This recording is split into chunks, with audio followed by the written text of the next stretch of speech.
focus on The Informer is catching up with people who really make a difference. People who have spent quite some time doing something a little bit ahead of the others. And they can only do that with passion and smarts. And the young woman who's joining us right now is Taryn Williams, CEO of Wink Models and The Right Fit. How are you, and welcome to The Informer? I'm very well, thank you. And thank you for having me. And thank you doubly for calling me young. No. I, from my perspective, I like people who have the smarts and who do have that passion. For me, it's always been, I've always been a great believer that if you have the right mindset, and I think you and I will agree on this, attitude is key. Absolutely agree with you. Absolutely. Wrong attitude, you don't even press the right button. Yeah? Yes, so true. So let's go back. Taryn Williams' story, 15, and someone says to you, we think we might have a job for you, young Taryn. Who was it, and how did it happen? Yeah, so I got scouted to start modelling, and I, came home to my mum and dad, and I said, I've got this opportunity.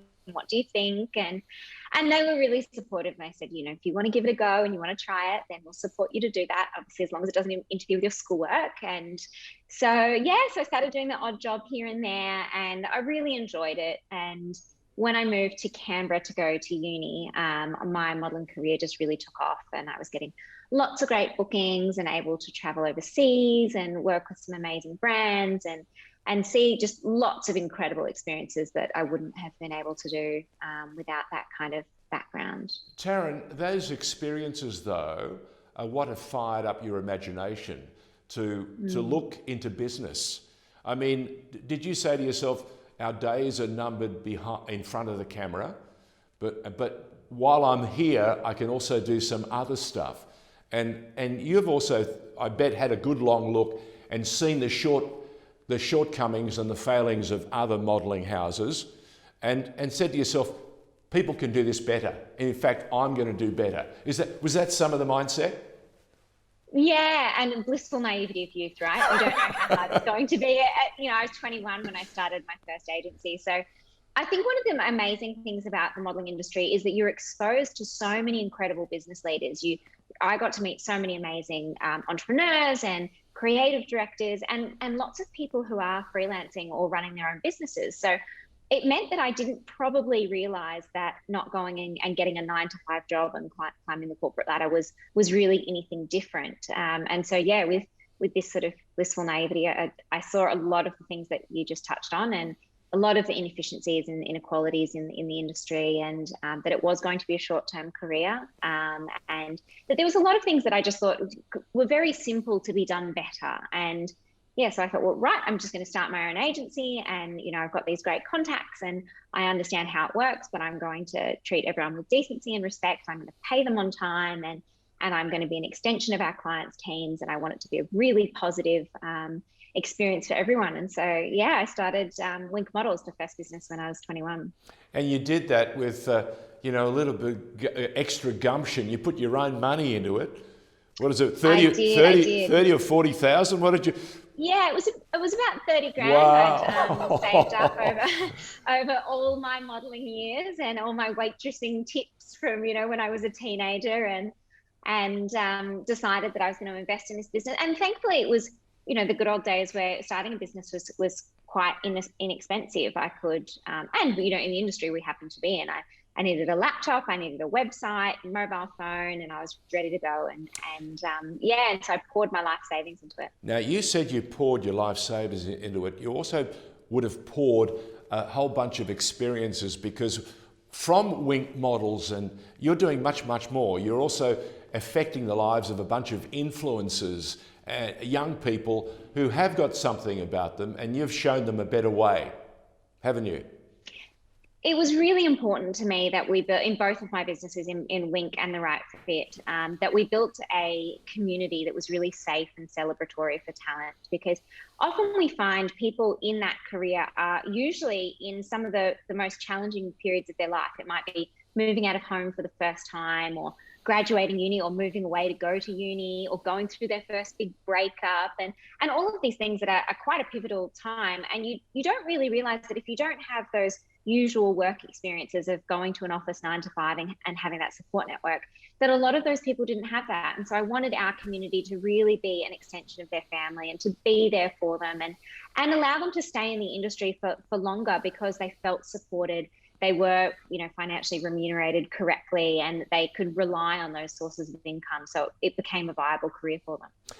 I see while you're talking, I've spent a lifetime on television, and I have a pretty good eye for people and what fires them. And I can see a driver in you and a spark that seems unquenchable. Now, is that what's lit under you and allowed you to not just do what you're doing and what you've been talking about, but you haven't stopped. You've involved yourself in campaigns for some of the biggest companies that we know in this country and resonate around the world. Canva, Qantas, Optus, you name it. What is it with you? You can see that the opportunity is there and you're reaching out and doing it. Is that it's a great question. Is that part of the mantra? Is that part of the mantra? My parents would say, she was always this way. She was always just would see a problem and want to solve it, and that I was just incredibly strong-willed even from being a toddler. So, I think especially with The Right Fit, which is a two-sided marketplace for creative talent, I could see this shift towards, social media and brands needing to fill all of these channels more than they ever had before. So they had their own website, they had online ads, they had all of these different social media platforms that they had to fill with content, and the type of talent that were required in campaigns were changing as well. So I thought, God, if I could use technology to expedite this process and make it easier for them to find what they need, and it's very much like an Airtasker style model. So clients can post a job and we algorithmically match them with people who suit their brief and who are available. And it's just really unlocked this ability for both clients and talent to put the power back in the hands of the people that it belongs to and disintermediate that process, remove all the things that slowed it down or made it more expensive. And I do love finding these problems and challenges and thinking, with enough sort of time and resources and money and the right people around a problem, I can solve them and hopefully create something that really benefits, our clients. And you're also a young woman with a burning light for tech. You're tech savvy, and you see opportunities as you have done through most of your early career. You took those experiences and you've now bedded them, made them part of the experience.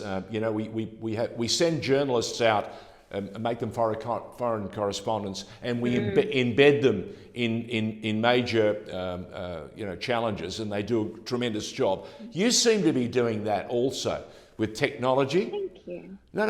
With your Airtasker and all those other things that you've involved with, and you've mentioned again. I keep thinking to myself, that's where the driver comes from, and that's also why she seamlessly. It seems to us from here, seamlessly you keep making these little decisions and then you tick them off as you get them done. You must be a mistress of lists.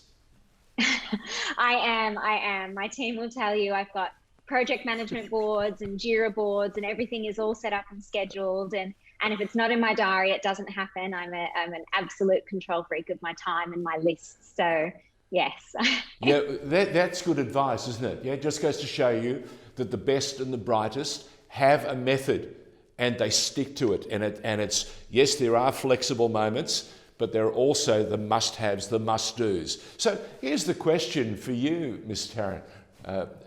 What's next? Oh, look, it's a great question. I would love to launch The Right Fit internationally, so in the US and the UK. Ooh. Obviously, just population-wise, they're very big markets, and there's nothing like us there. So I would really, really love the opportunity to do that. So that's definitely on the roadmap, hopefully for this year, fingers crossed. Does it depend? Is it dependent on COVID? and the opening of Yes, pathways? it's definitely harder. So we actually opened in New Zealand at the very start of COVID, literally the week we went into lockdown. So Wow. that was incredibly challenging. We had to put a lot of our plans there to really roll out formally in market on hold for the time being. So yes, it's certainly going to be more challenging with COVID. The benefit, though, in some ways, is that a number of brands have shifted to purely online content creation. Which is really what our platform is designed for, fast turnaround pieces of snackable content. So in some ways, it could be the perfect time for us. And we did see an incredible growth in the business during COVID here in Australia. So it potentially could be the right time, but it would be incredibly challenging to do it remotely and not be able to be there to build out the team and meet with clients and talent. And so knowing how much you enjoy and savour that one-to-one contact, I'm sure that the window will open, and I'm sure that you'll be there making a difference. We were talking to some experts this morning about some of the new technology and the decision-making by Apple. Tim Cook came along and everyone said, oh, this really bland guy can't possibly keep up with Steve Jobs and what he did and how he transformed Apple. And guess what? Apple just goes from... He's done a phenomenal job. He's taken it to another level. Now, whether Steve Jobs would have agreed with the larger screens and this, that and the other, doesn't matter. They have made a space for themselves. It's like an ecosystem, and it's Apple, And it has so... He's done a phenomenal job. And now it's about servicing that ecosystem. So is that in the win now for Taryn Williams and everything that's involved? That's right. Build my own ecosystem and everyone has to exist within it. I think I'll probably do one more business that's in this space. So look, let's never say never. I love that idea. So which direction would you take that business? So in that current space here, where would you reach? Yeah, look, I really still think that there's a gap in sort of the one-to-one management space as well. And I really personally have a passion for women in tech and women in business. So I'd love to do something in that space as well. So look, we'll see. I've got a couple of little burning ideas that I'd like to bring to life. So yeah, we will see. Never say never, I think. Well, I can't wait to see how some of those ideas mature and where they take you. Taryn Williams, it's been a delight having you on The Informer. And to all those who are watching, I hope that they've picked up all the little seeds that you've dropped during this interview, because the things that I see clearly that have given you a point of difference was your intense focus and passion, your desire to not stay in the one spot, but also to see a problem and try and find an answer for it. Bravo, well done. Thank you so much. It's been such a pleasure talking to you today. No worries at all. Taryn Williams joining us on The Informer, CEO of Wink Models, but there's so much more that she's doing. And as I just said a moment ago, we can't wait. Thank you, Taryn. Thank you.